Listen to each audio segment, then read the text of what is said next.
अस्सलामुअलैकुम दोस्तों, मैं शिन हूँ। आइए मेरी कहानी सुने। एक दिन छोटा शेर बाग में टहल रहा था। अचानक उसे घास में पड़ा हुआ एक शीशा मिला।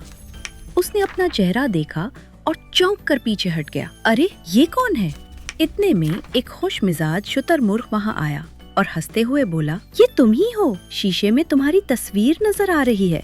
शेर ने दोबारा देखा और इस बार मुस्कुरा दिया। अच्छा, तो ये मेरी शक्ल है? शुतुरमुर्ग ने कहा। हाँ, और बहुत प्यारी है। दोनों ने शीशे को घास पर रखा। शेर कभी शक्लें बनाता और शुतुरमुर्ग हंस हंस कर लौट जाता। आपको मेरी कहानी पसंद आई होगी। अलविदा दोस्तों, अगली बार मिलते हैं।